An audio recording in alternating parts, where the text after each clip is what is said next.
what's going on, everybody? Welcome back to the Young Black Geek channel.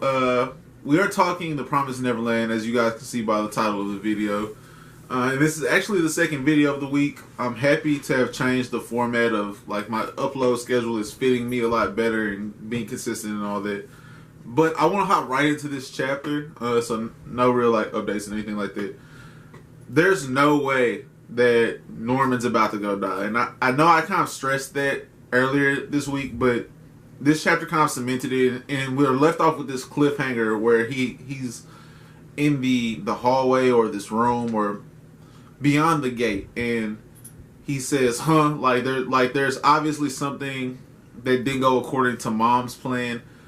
Their conversation on the way to the gate was also very intriguing to me, where he reminds her that there's nothing that I can bring to this moment because I can't leave Grace Fieldhouse plant number 3 with it. Like, I'm on my way to death, and so taking anything with me seems meaningless. It seems pointless, and I feel like that's him taking regret with him. He's dying without regret, and that's important for his character to have accepted what's going on and accepted that all of his movements were to protect Emma and Ray, and his understanding of those two specifically, along with his understanding of Mom and the rest of the family, the rest of Grace Fieldhouse Plant 3 right now, was huge. I think that's huge for Norman. So, with all of this development and that end conversation where he's apologizing to Emma, and there are 8 different things that he apologizes for, and every time she's just like, yeah, like, there's zero, not emotion, but for her to be emotional in that moment would be her to break down. Like, she cannot save face and cry, and she stays very true to character that way.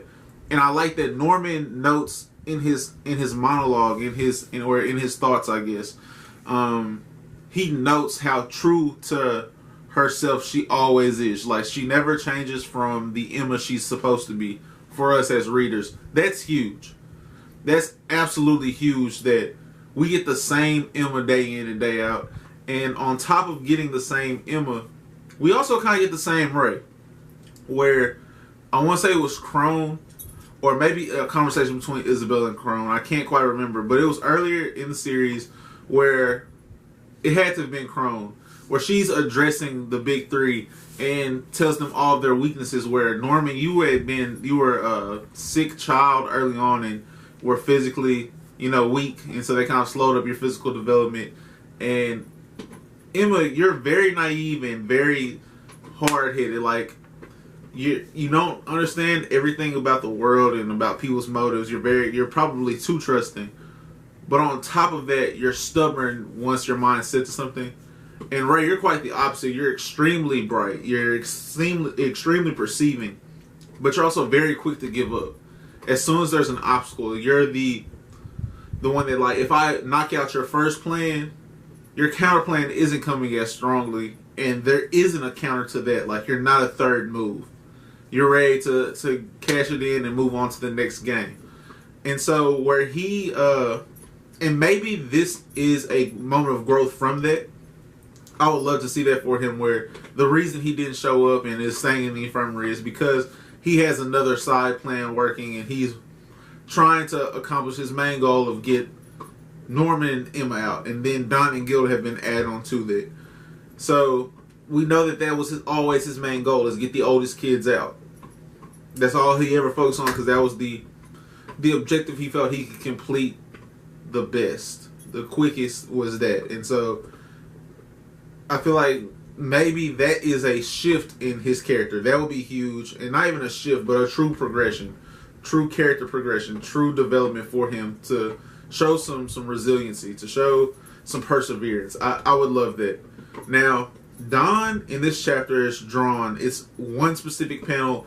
And it kind of makes me feel like it was either an artistic mistake where he was drawn incorrectly for the tone, or that he doesn't have as deep an understanding of the situation as the big 3 do, where maybe Don and Gilda are still a little bit out of the loop. Because while Norman's walking to the door, he kind of seems like, you know, I'm sorry to see you go, but I'm happy to have met you. Like there's some cheerfulness in what's coming for Norman. And while maybe he could be like me, and he's just like, okay, I mean, he's not gonna die. That's Norman. He's not gonna die. At the same time, in that moment, that character shouldn't have that expression drawn to me. And I think Gilda's natural expression is a little bit more timid and a little bit more withdrawn. So her being herself, her facial expression fits the tone that we as readers should be feeling. But I didn't feel the same for Dawn.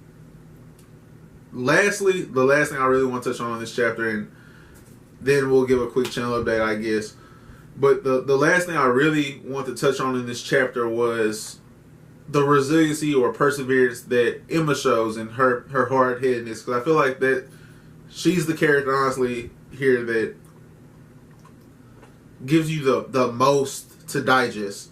Where she really has it on her mind to save everyone. And after Connie's death, and after she realizes that Bray has allowed their family, the kids, their family to die, she's not letting anyone else die.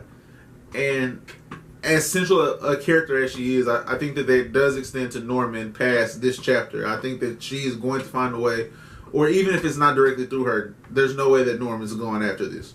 But for her to be ready to force an escape, and I'll distract Mom, and you know, I'll injure myself further to save you. I'll give up everything I have to save you, and that's not just you. That's the rest of us until we can all escape together. That being such a central theme for her, that being such a strong goal for her, bodes very well for who writes this? Shirai. I always get Shirai and Dimizu kind of confused on who writes and who draws. Shirai, that really bodes well for Shirai's ability to maintain a character while progress them. Like, not change your character, but grow from what you were originally into a stronger, a deeper, a better character, while retaining some of those original values that make you who you are, that give you that personality as a character.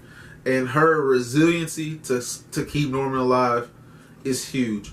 I actually thought that line between Mom and Norman, and Mom's personality in this chapter, bro, it continually drives a lot of what makes this so good, the suspense that makes this so good, where from the point that Norman asked Mom, are you happy? Are you happy?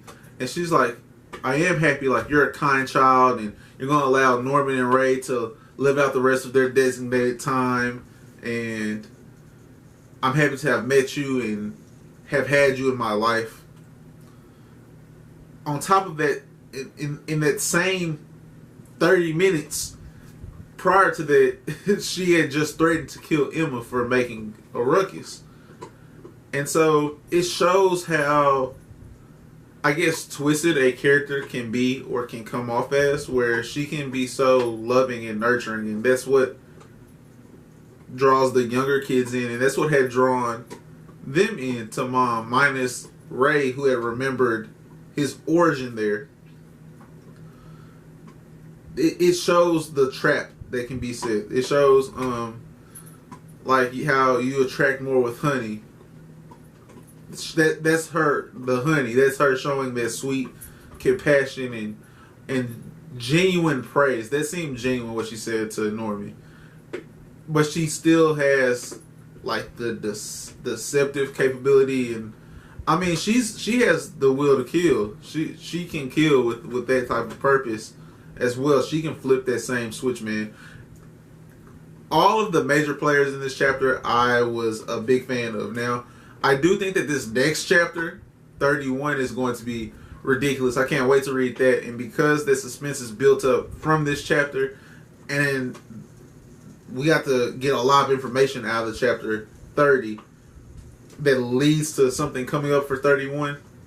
I can't give this a 5 because I'm ready to go read more, but I wasn't shocked by anything in this. I wasn't floored by any revelations we had. I just liked how true we stayed to the characters.